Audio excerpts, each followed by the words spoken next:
यार तू प्लीज दार लावशील का, नाहीतर हवेमुळे माझा सगळा पत्त्यांचा बंगला पडेल. एक्सक्यूज मी, ही माझी रूम आहे. मी कधी येईन कधी जाईन, आणि मी फक्त हेडफोन्स घ्यायला आले, ते घेऊन जाते. अगं मग घे ना, पण प्लीज आधी दार लाव. इथे जराही वारा लागला ना तरी सगळं पडेल. आणि हा पटकन घेऊन जा. मग मी काय करते, शोधतेच आहे ना. आणि तू जरा गप्प बसशील, करू देशील मला माझं काम. हो ठीक आहे, पण प्लीज दार लाव. मग हवा तितका वेळ शोध.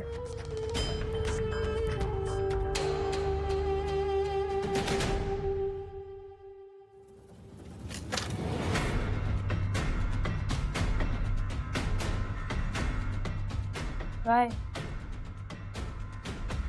मी काही केलं नाहीये, वाऱ्याने पडलंय ते. नाही, तू मुद्दाम केलेस. तुला माहिती होतं ना, दार उघडच ठेवल्यावरती वारा येईल आणि माझे सगळे पत्ते पडतील. पण तरी तू तसंच केलंस. मी तुला सांगितलेलं ना, तू खूप वाईट आहेस ग. माझी सगळी मेहनत वाया घालवलीस तू. म्हणूनच तू मला आवडत नाहीस. जा तू इथून. ए शट अप. काय चाललंय तुझं? आहेस किती, बोलतेस किती. And for your kind information, तू जिथे खेळतेस ना ती रूम माझी आहे. सो तू जा इथून. मी कुठेच जाणार नाहीये. तूच जायचंयस, नाहीतर मी तुझं नाव माझ्या बाबांना सांगेन. हे तुझ्या बाबांची भीती आहे ना. काय चाललंय तुमचं? कसला आरडाओरडा चालू आहे? मीरा, बघ नाही कशी वागते ते. तिने मुद्दाम दार उघडच ठेवलं आणि म्हणून माझा पत्त्यांचा बंगला पडला. माझी सगळी मेहनत वाया घालवली आणि आता वर मलाच बाहेर जायला सांगते. वाव. नाही म्हणजे अगाऊ तर तू आहेसच, पण आता खोटंही बोलायला शिकलीयस का? काही नाही ग, अतिलाड झाले ना की त्याचे असे परिणाम होतात. आणि हट्टी पण आहे तिचा नुसता.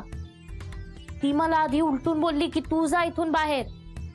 मधुरा असं काय करतेस? लहान आहे ना ती, असं बोलतात. हे लहान वगैरे नाहीये ती, बोलायला बरं सुचतंय तिला. अगाऊ. ए, मी अगाऊ नाहीये, तूच अगाऊ आहेस. दुर्वा, बाळा असं बोलतात का मोठ्यांशी? मोठी आहे ना ताई. मग तू तिला पण सांग. हो सांगते. तू तू बाहेर जा, बघू मी बोलते तिच्याशी. जा. मधुरा काय चाललंय हे? माझं हॅलो, मी काय केलंय? ते मी काही केलं नाहीये, ती उगाच ओरडत होती. एक मिनिट, तुझं काय चाललंय? हा, मी काय केलं? काय केलं? काय काय तू सगळंच करते तिच्यासाठी, ऍज इफ ती तुझ्या पोटची मुलगी आहे.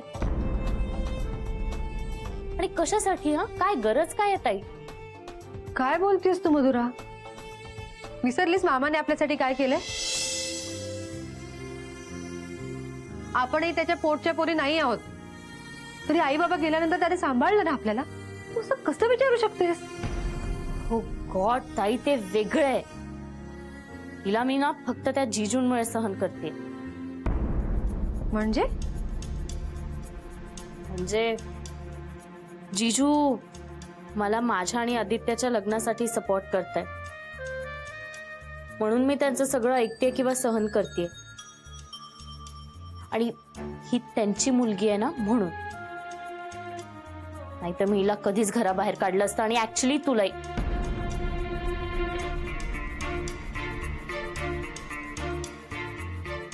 हेडफोन्स मिळालेत.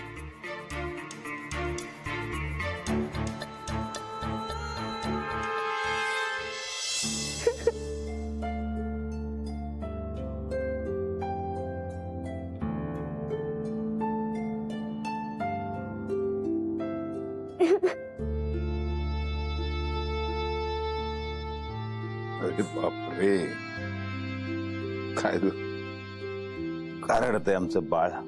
ती मधुरा ताई खूप वाईट आहे. ती कायम माझ्याशी वाईटच वागते. आता काय वाईटपणा केला तिने? मी ना पत्त्यांचा बंगला बनवत होते, तर ती अचानक रूम मध्ये आली. मी तिला सांगितलं की तू दार लाव, तर ती माझ्यावर खूप चिडली. तिने दारच लावलं नाही, तर येणाऱ्या हवेमुळे माझा पत्त्यांचा बंगला पडला. बाबा, मी खूप कष्ट केले होते हो. अरे बापरे. बरं, मी तिला समजावून सांगतो, मग ती खेळेल तुझ्याशी. नाही नाही, मग तिच्याशी खेळतच नाही. ती खूप चिडके. मी ना अथर्व दादा आणि आदित्य दादाशी खेळेन. बर ठीक आहे, मग मी अथर्वला सांगतो. हा, पण मग ते दोघं कामात असले की माझ्याशी कोणीच खेळायला नसतं आणि मीरा पण सतत कामात असते. तुम्ही मावशीला बोलवाल? हे बघ, आता तिला तिकडे काम आहे, ते असं नाही करता येत बाळा. हे बघ, आम्ही सगळे आहोत ना, आम्ही खेळू ना तुझ्या बरोबर. नाही नाही, मला मावशी हवी आहे. ती का नाही आली? प्लीज तिला फोन करून बोलवा ना. अरे बाप रे, आमची पोरी राणी अजून रुसलीये. रडायचं नाही बाळा. मला ना मावशी हवी आहे आणि बाबा ऐकतच नाहीयेत. तू सांग ना त्यांना प्लीज. बरं, आपण तिला बोलवूया. बर काय, तिला इथे बोलवलेलं कसं दिसेल ते? त्यात काय हरकत आहे? तेही आपलं घर आहे, हेही आपलं घरच आहे ना. आणि ती काय परकी आहे का? आणि खरं सांगू का, ती इथे आली ना तर मला मदतच होईल. म्हणजे मला दुर्वाकडे लक्षही देता येईल ना, आणि तिला आपलं घरही बघता येईल. हो ना? तुम्ही तिला पटकन फोन लावा आणि सांगा प्लीज ना बाबा. हो ठीक आहे.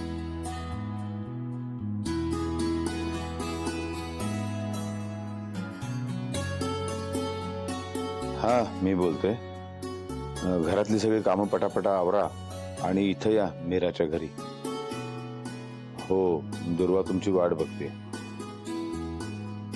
बर, आणि खूप उशीर होईल इथे, त्यामुळे मुक्कामाच्या तयारीनच या. ठीक आहे. ये, आय लव्ह यू बाबा. आता मावशी आली ना की आम्ही खूप मज्जा करू.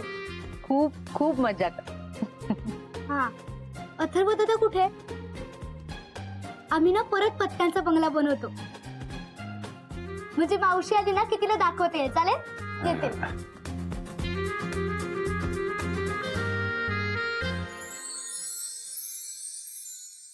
अथर्वशी सुद्धा बोलणं झालं माझं. काय बोललो विचारणार नाहीस? नाही. का? काय फरक पडतो त्याने?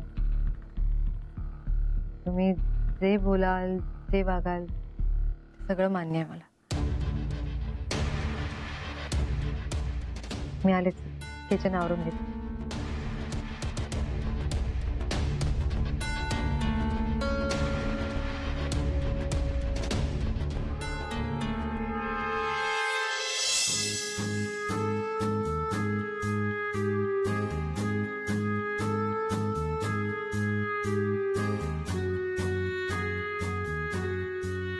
कमे काय ग, अशी चेहरा पडून का बसलीये?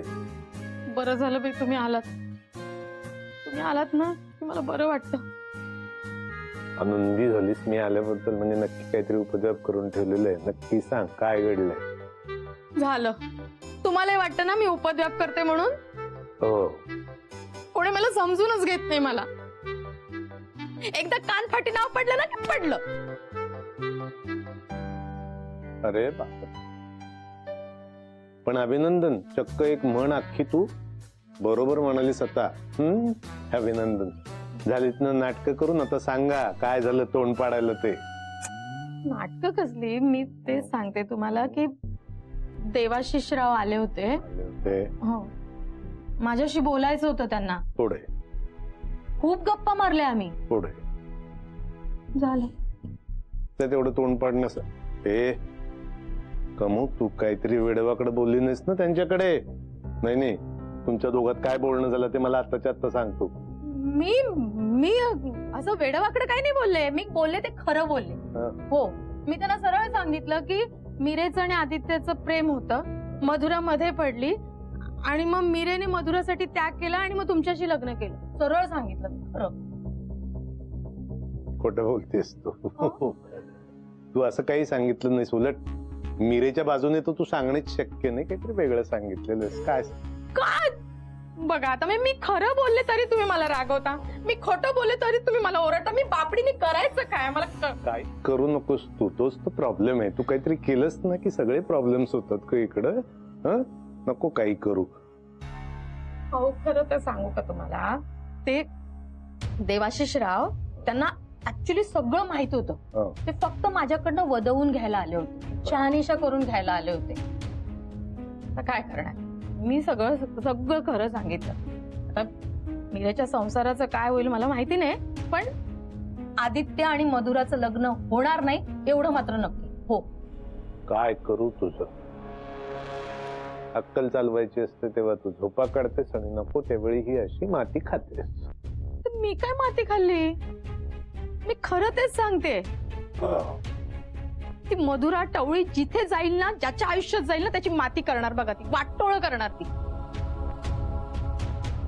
हा, मीरेचं मी नुकसान केलं मी नुकसान मान्य आहे मला, पण आदित्यला वाचवलं की नाही? हा, आता देवाशिषराव त्या दोघांना सपोर्ट करणार असतील बघा, लिहून घे माझ्याकडून. काय होणार आहे कोणास ठाऊक.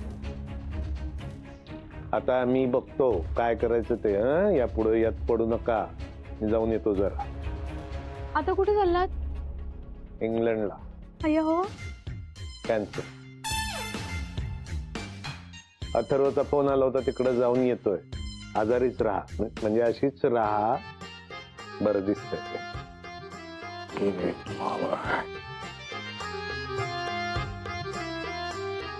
अरे यांचंही बोलणं कळत नाही मला. शी. आणि ती मधुरा आली आहे माझ्या राशीला. जिजू चहा आणू का? जिजू नाश्ता आणू का? सतत आपली पिंगा घालत असते. किती काम करून घेते माझ्याकडनं.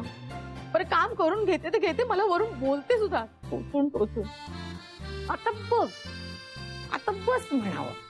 आता कसं घडतंय बघ उघड्या डोळ्यांनी. मेरे अंगने में तुम्हारा क्या काम है, मेरे अंगने तुम्हारा काम है. अरे बापरे, हे काय आता नवीन? त्यांना हे सगळं माहिती आहे? हो ना बाबा, मलाही शॉक बसला. पण त्यांनी मी सांगितलेली सुद्धा प्रत्येक गोष्ट ऐकली. या बाबा अगदी शांतपणे. तुझा मला ऑफिस मध्ये फोन आला तेव्हाच मला वाटलं होतं काहीतरी असणार. हो बाबा, म्हणजे मलाही आता भीती वाटते याची, की म्हणजे ह्या सगळ्याचा त्रास आहे ना मीराताईला व्हायला नको, म्हणून मी तिला जाऊन सॉरी म्हणून आलो होतो. म्हणालस ना सॉरी? बस. हे बघ, यात तुझी काही चूक नाहीये अथर्व. तू प्रामाणिक होतास आणि प्रामाणिक असणं काही चुकीचं आहे का? तुझ्या जागी कदाचित मी असतो तर मी हेच केलं असतं. त्यामुळे तू कुठलाही गिल्ट मनात ठेवू नकोस. बाबा मी हे आदित्य दादाला सांगू का? नाही, कारण काहीच कल्पना नसताना जर जिजू जाऊन आदित्य दादाला काही बोलले तर त्याला काहीच कळणार नाही. बाबा काय करू? सांगू का मी त्याला? काय सांग? सांग तू आदित्यला बेधडक. नको बाबा, आदित्य दादाला वाईट वाटेल. एकतर मीराताईला ऑलरेडी खूप त्रास झालाय.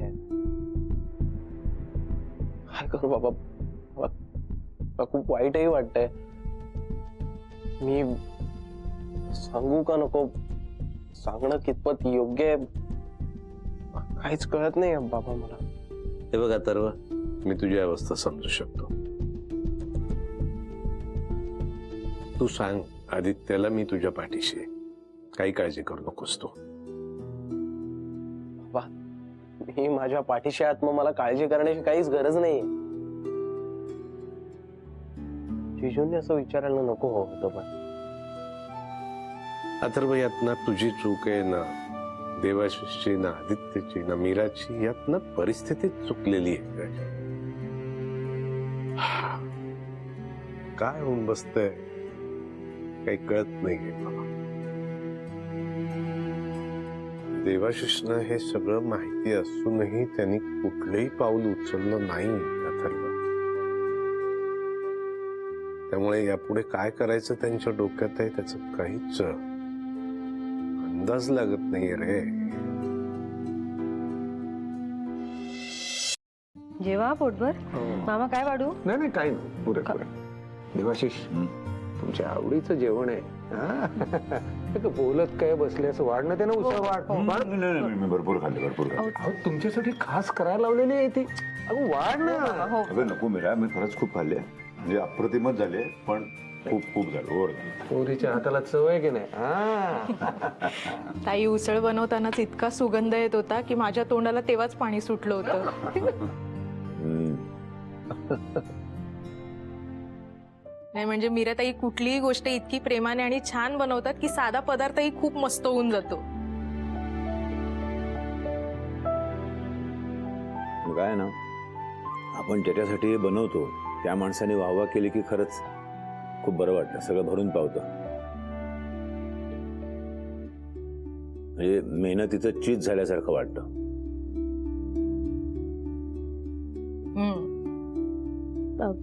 जिजू, तुम्हाला माहितीये आमच्या घरी सगळेच खूप फूडी आहेत, स्पेशली आदित्य. त्याला तर फूड बरोबर एक्सपेरिमेंट करायला ना खूपच आवडतं. काय झालं होतं, एकदा ना आम्ही साईट व्हिजिटवर गेलो होतो आणि आम्हा दोघांनाही खूप भूक लागली होती. आजूबाजूला एकही रेस्टॉरंट नव्हतं. मग आदित्यनेच तिथल्या एका माणसाला सांगितलं आणि त्या माणसाने आम्हाला डिरेक्टली घरी घेऊन गेला तो, आणि तिथे आम्ही अशी उसळ खाल्लेली. अरे हा, आदित्यवरनं आठवलं, मामा हा? म्हणजे आता मीराची काळजी तर मिटली तुमची, आता मधुराचा विचार करायला काय हरकत आहे?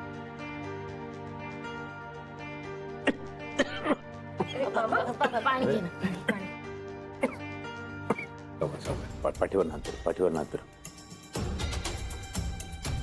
ठीक आहे.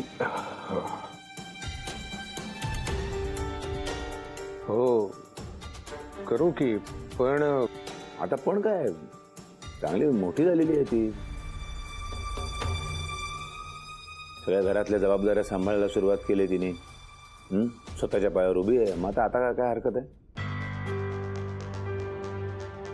नाही हरकत काहीच नाहीये, पण जरा सगळं स्थिर स्थावर झालं की लावून देऊ की तिचं लग्न.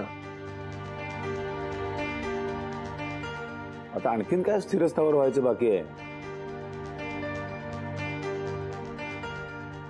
नाही पण तसा मुलगा पण पाहायला हवा ना. मुलगा आहे ना. हा? म्हणजे मुलगा आहे का असं विचारत होते मी. हा म्हणजे आपण असेल तर तयार करू मुलाला, काय? हो हो. मुलावरून आठवलं, अगं परी राणी झोपली का ग? हा, ती झोपली कधीच.